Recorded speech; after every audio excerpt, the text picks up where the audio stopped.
Welcome to the Quixer Stories Volume 2. Today we are reviewing the topic, what would it take to voluntarily disappear in the United States? Can it be done? Could you survive this list? The top 3 reasons a person may want to go missing.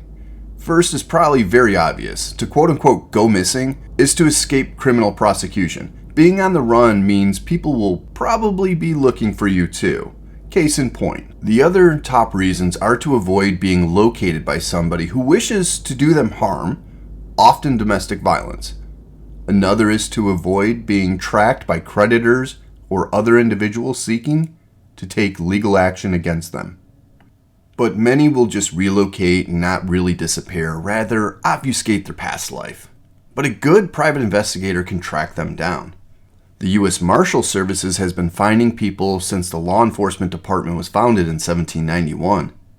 They get to know the fugitives' likes, dislikes, patterns, and more. Their job is to track people down.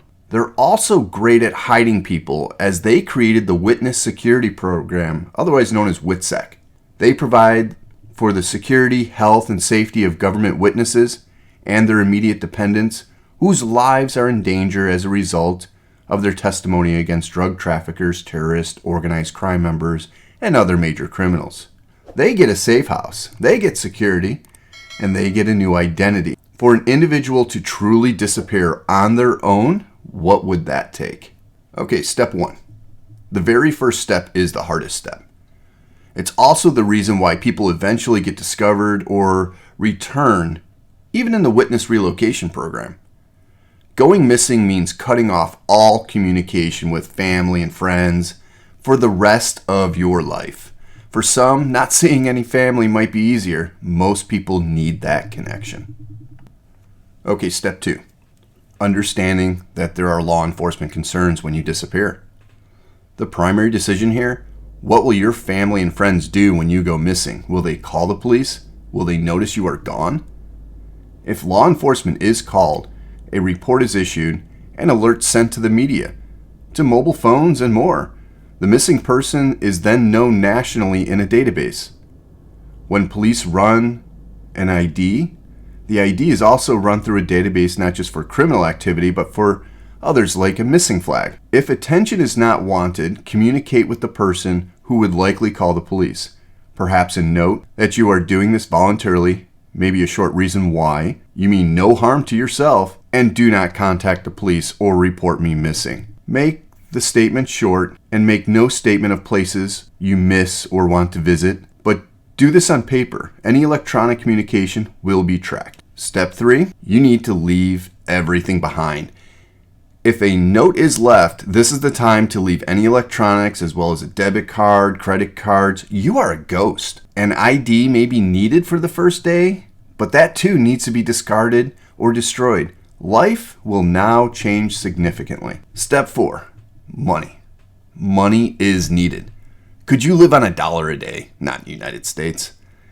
Even homeless spend money on food. Calculate what it would take to live for 2 years and have enough cash. This will also be a factor on where you will go.